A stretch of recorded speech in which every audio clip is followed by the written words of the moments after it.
Video பார்க்குற எல்லாத்துக்குமே பெரிய பெரிய hi and welcome back to my channel. நம்ம சேனலை பார்க்குற எல்லாருமே சப்ஸ்கிரைப் பண்ணிட்டு பாருங்கள். இது ஒரு சண்டே விலாகு. அத்தையோட கிச்சனை கொஞ்சம் ஆர்கனைஸ் பண்ணிவிட்டு அதில் சமைக்கிற மாதிரி இன்றைக்கி என்னெல்லாம் நடந்துச்சு அப்படிங்கிறத ஒரு விலாகாக எடுத்து போட்டிருக்கேன். வாங்க வீடியோக்குள்ளே போகலாம்.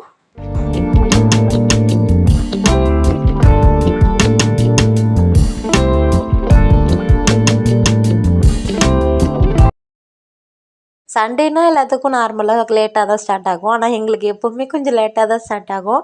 ஏன்னா பாப்பா எப்போ எழுந்திரிக்கிறாளோ அப்போ தான் நாங்களுமே எழுந்திரிச்சி வெளியில் வருவோம்.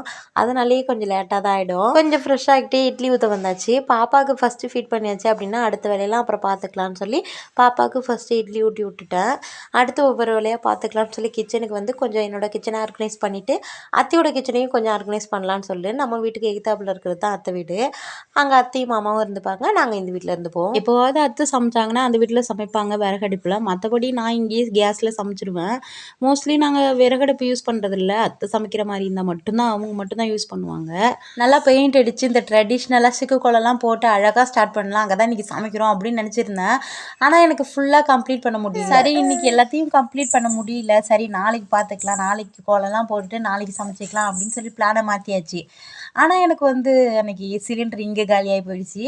என்னால் சமைக்க முடியாத போயிடுச்சு. அதனால் உடனே அங்கே கோலம்லாம் போடாமையே சமைக்கிற மாதிரி ஆகிடுச்சு. இட்லி மட்டும் கரண்ட் அடுப்பில் அந்த வீட்டில் வச்சுட்டு கிரேவி இந்த வீட்டில் பண்ணிக்கலாம்னு சொல்லி சிக்கன் கிரேவி தான் இந்த வீட்டில் பண்ணிகிட்டு இருந்தேன். சண்டே ஃபுல்லாகவே வீட்டில் தான் இருந்தான். ஃபுல்லாக சோம்பேறியாக இருக்குன்னு சொல்லி வீட்டிலேயே இருந்துட்டு எங்கேயும் போகாமல் ஈவினிங் போல் சிக்கன் எடுத்து கொடுத்துட்டு கிரேவி பண்ணு அப்படின்னு சொல்லி சொல்லுவாங்க. நார்மலாகவே இந்த விறகடுப்பு என் பேசி கேட்காது. எங்கள் அம்மா சமைக்கும் போது இந்த விறகு தள்ளி விடு அப்படின்னு சொல்லுவாங்க. நான் போய் கை வச்சா நல்லா எரிஞ்சிட்டு இருக்கிறது கூட எரிஞ்சிடும்.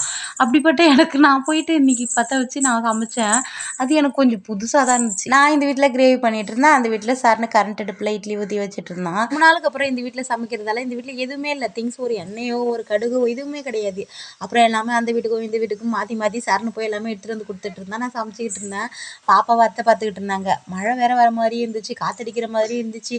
எங்கே நான் சொதப்பி வச்சு இன்றைக்கி நைட்டு பட்னி தானோன்னு நினச்சிட்டு தான் சமைச்சிட்டு இருந்தேன். நான் இங்கே மசாலாலாம் போட்டு வதக்கிட்டு இருக்கும்போதே அரோமா நல்லா இருக்குன்னு அந்த வீட்டுக்கும் இந்த வீட்டுக்கும் சரன்னு மாற்றி மாற்றி போயிட்டு வந்துட்டு இருந்தான்.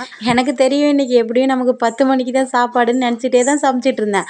ஆனாலும் பாப்பாவுக்கு மட்டும் ஒரு இட்லி வச்சு ஊட்டிட்டோம் அப்படின்னா நமக்கு எந்த தொல்லையும் இல்லை, அதை பற்றின சிந்தனை இருக்காதுன்னு சொல்லி அவளுக்கு மட்டும் முன்னாடியே சமைச்சு ஊட்டி விட்டாச்சு. கொஞ்சம் லேட் ஆகிடுச்சு தான், ஆனால் கிரேவி சூப்பராக வந்து கிரேவி கொஞ்சம் க்ரீமியாக இருக்கணுன்றதுக்காக தேங்காவும் முந்திரி கசகசா சேர்த்து லாஸ்ட்டாக அரைச்சி போட்டிருந்தேன். சூப்பராக வந்துருந்துச்சு. அரோமாவும் சூப்பராக இருந்துச்சு, டேஸ்ட்டும் சூப்பராக வந்துருச்சு. வழியாக ரெடியான கிரேவியை பாத்திரம் மாற்றி எடுத்துக்கிட்டு அந்த வீட்டிலேருந்து இந்த வீட்டுக்கு வந்தாச்சு.